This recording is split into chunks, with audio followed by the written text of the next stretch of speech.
ঠাকুর বলেছিলেন, যতদিন বাঁচি ততদিন শিখি। তিনি ক্রমাগত গুরু, পণ্ডিত, প্রকৃতি, সাধু, অসাধু, জীব জন্তু প্রভৃতির কাছ থেকে শিখতেন এবং সেসব শিক্ষা নিজ শিষ্য ও ভক্তদের বলতেন।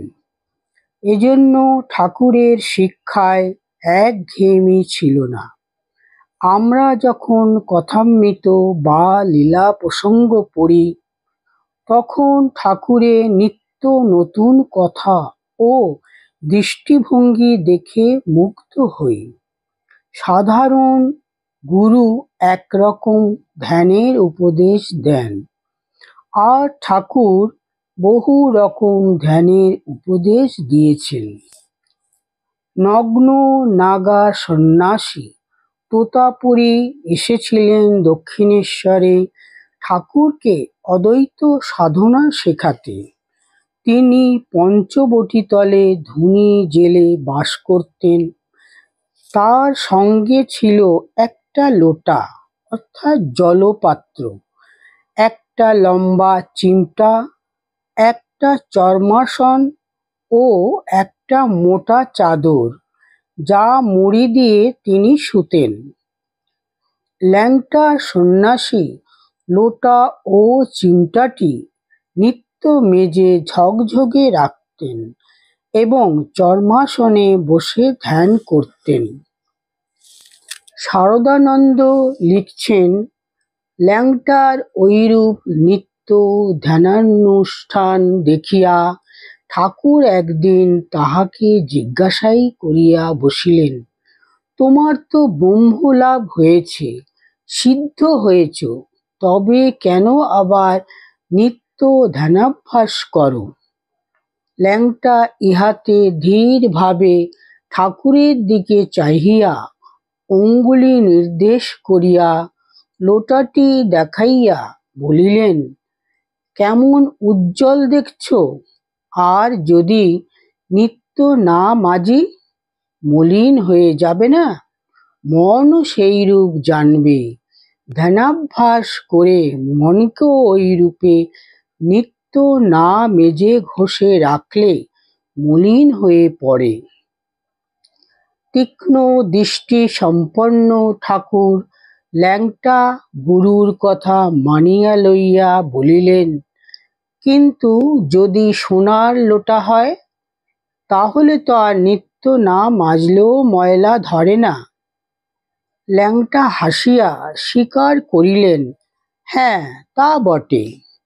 নিত্য ধ্যানাভ্যাসের উপকারিতা সম্বন্ধে ল্যাংটার কথাগুলি ঠাকুরের চিরকাল মনে ছিল এবং বহুবার তিনি উহা ল্যাংটার নাম করিয়া আমাদের নিকট বলিয়াছিলেন।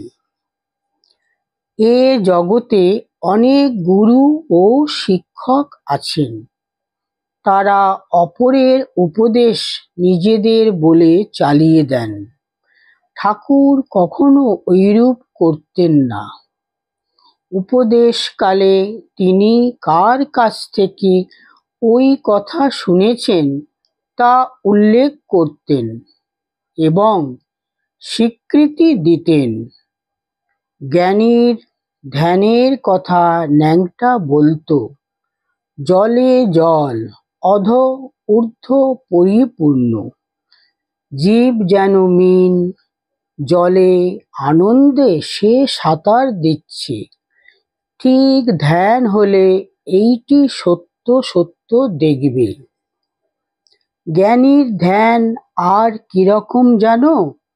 অনন্ত আকাশ, তাতে পাখি আনন্দে উড়ছে পাখা বিস্তার করে। চিদাকাশ আত্মা পাখি, পাখি খাঁচায় নাই, চিদাকাশে উড়ছি, আনন্দ ধরে না।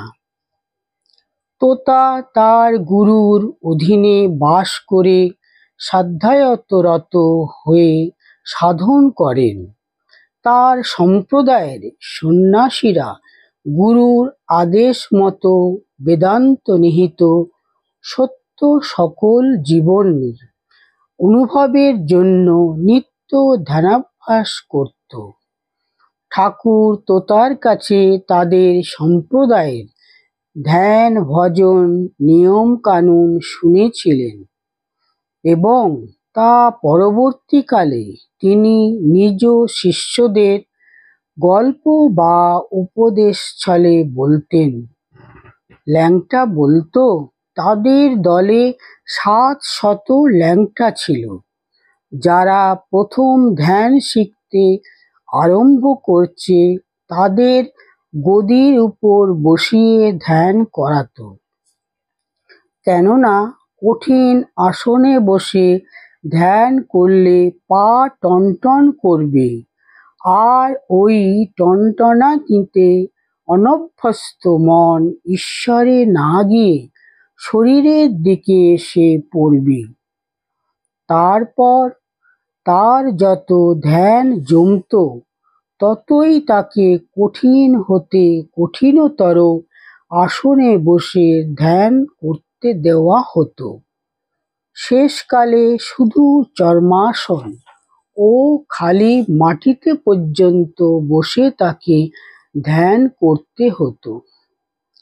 আহারাদি সকল বিষয়েও ঐরূপ নিয়মে অভ্যাস করাতো। পরিধানেও শিষ্যদের সকলকে ক্রমে ক্রমে উলঙ্গ হয়ে থাকতে অভ্যাস করানো হতো।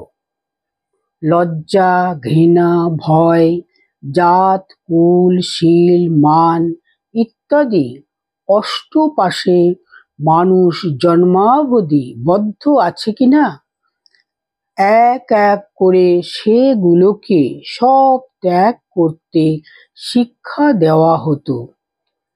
তারপর ধ্যানাদিতে মন পাকা হয়ে বসলে তাকে প্রথম অপর সাধুদের সঙ্গে, তারপর একা একা তীর্থে তীর্থে ঘুরে বেড়িয়ে আসতে হতো।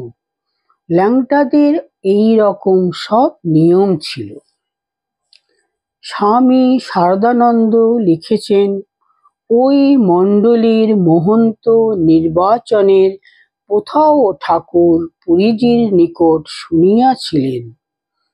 প্রসঙ্গক্রমে ওই সম্বন্ধে আমাদের একদিন এইরূপ বলেন, ল্যাংটাদের ভেতর যার ঠিক ঠিক পরমহংস অবস্থা হয়েছে দেখত, গদি খালি হলে তাকেই সকলে মিলে মহন্ত করে ওই গদিতে বসাতো।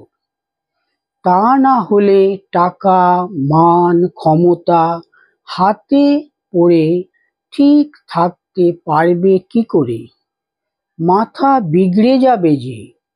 সেজন্য যার মন থেকে কাঞ্চন ঠিক ঠিক ত্যাগ হয়েছে দেখত, তাকে গদিতে বসিয়ে টাকা কড়ির ভার দিত।